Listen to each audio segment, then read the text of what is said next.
So Oscar season's approaching, and I would like to share you, the audience, my top 10 films of 2013.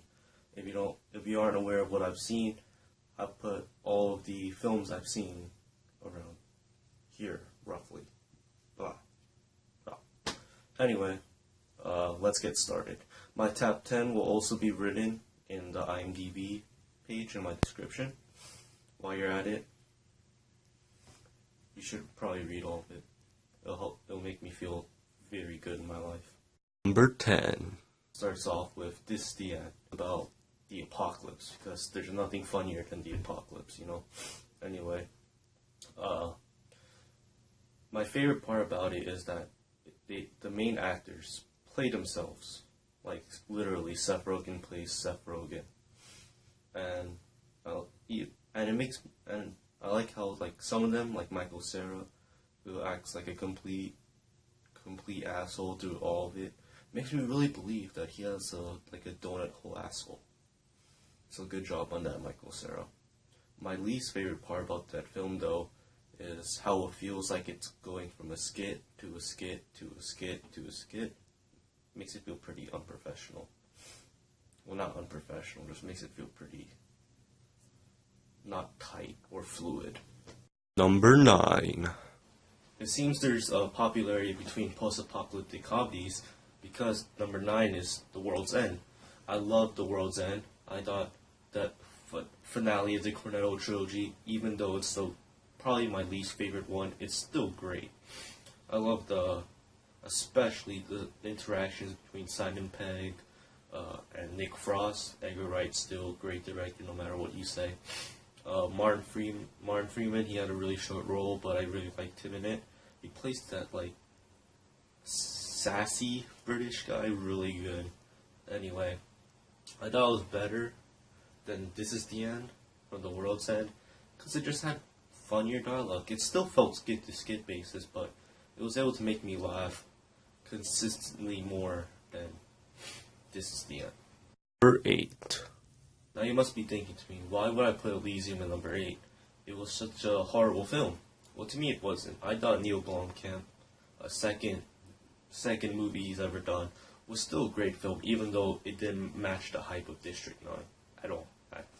Anyway, I thought Elysium was a great sci-fi film with really good action in it, even though there was a few weird things about it. Like, I didn't like Jodie Foster. But, yeah. Anyway,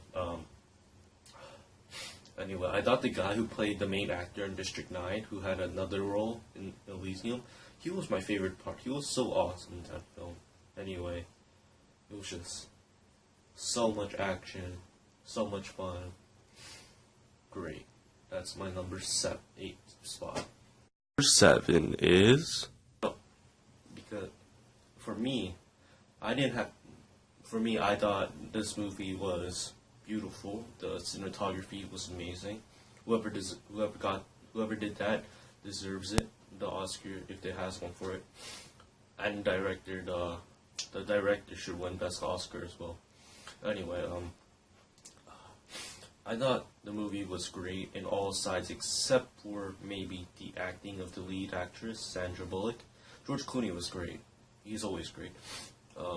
But I thought Sandra Bullock wasn't the best in this film, even though I understand it's really, really hard to carry a whole film by themselves, pretty much. But still, I thought there was room for improvement.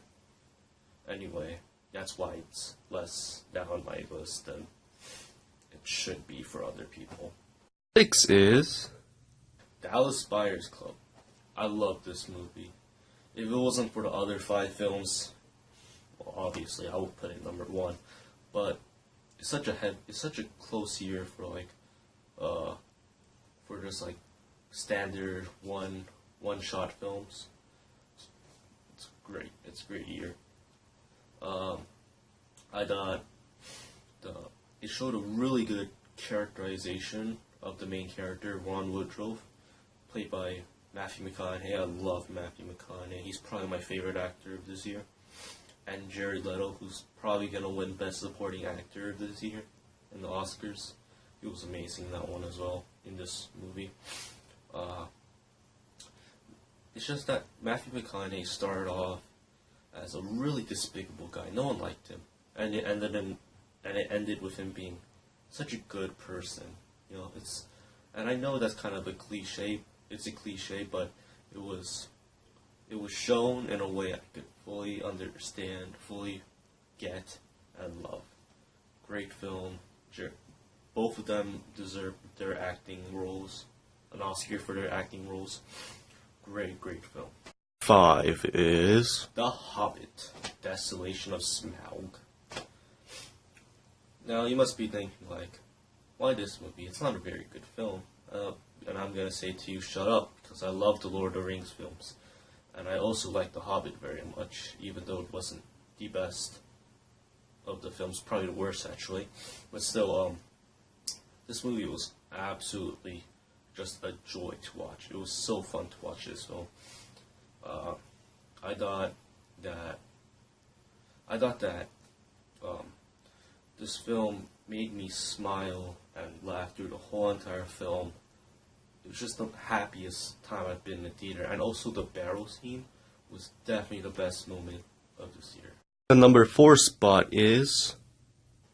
American Hustle. I loved American Hustle. It was probably the film that I wouldn't give any awards to except for Amy Adams and Jennifer Lawrence, but everything else was great about this film. It was like second place in everything for me. I thought that Christian Bale was obviously great. He turned really fat for this film, like in the Mechanist, where he turned from super skinny, about to die in a few days to Batman. He really can sacrifice for acting. And Amy Adams, her side boob should win every Oscar this year. Jennifer Lawrence, she's great. I don't understand why people don't like her. She's absolutely terrific in this film. I don't know what else to say. It's just so good. Bradley Cooper was probably one of my favorites. It was my biggest surprise of all of them. I thought he was a really good actor, but I didn't know he was that good in this film. Also, his part with Louis C.K. was definitely my favorite part of this film. It was absolutely great. 3 spot is... 12 Years a Slave. I love this film.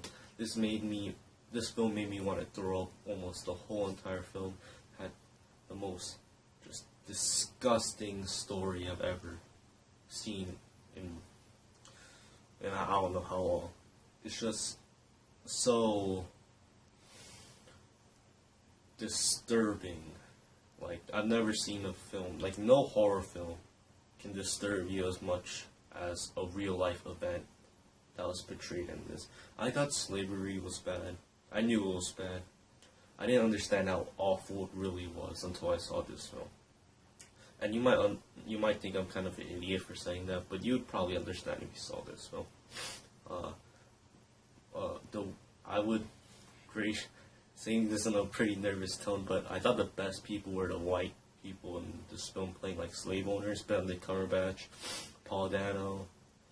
Those guys were great. They made me there was only pretty much 2 good white people in the whole entire film, and that was Brad Pitt and debatably Benedict Cumberbatch. It just made me want to despise all of them. They were so despicable in such a good way. Spot on this list is...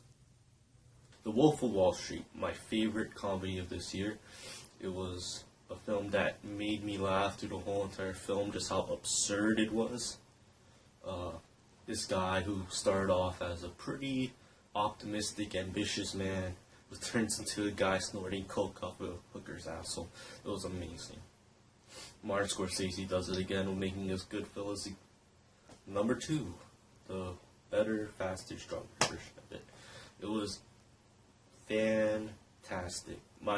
Also, as a huge surprise was Jonah Hill in this film. I didn't know Jonah Hill could act on par with Leonardo DiCaprio. it just blew me away how well he was able to go right head to head with him. It was such a relief to realize that he's a really good actor. I knew he was good in comedies, and in Moneyball, I could figure out he was good dramas, but I didn't know he was that good. Props on Jonah Hill. Personal favorite movie of this year is? It's Her. No, I mean Her. The Spike Jonze one. The Spike Jonze film. Her was absolutely beautiful. It made me want to cry throughout the whole entire film. And I don't cry because my soul is hardened, cold, and dead. Yeah. Anyway, I thought,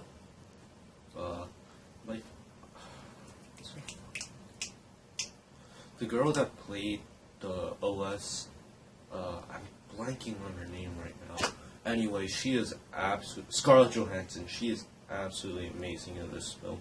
She made me believe that she was the perfect girlfriend by her being a voice. She's just a damn voice, and she's the most beautiful thing I could ever imagine. And Joaquin Phoenix, he's so great in this film. He just plays this amazingly melancholy, lovable man who just has a problem. He just can't handle relationships pretty well, and you can tell with his interaction with his ex-wife. Just really can tell how much depth he has in character. And Amy Adams, she's really good in this one too. And I love her. She's probably one of my favorite actresses of this year. Just absolutely beautiful. Made me cry a bunch. You know, I got the tissues.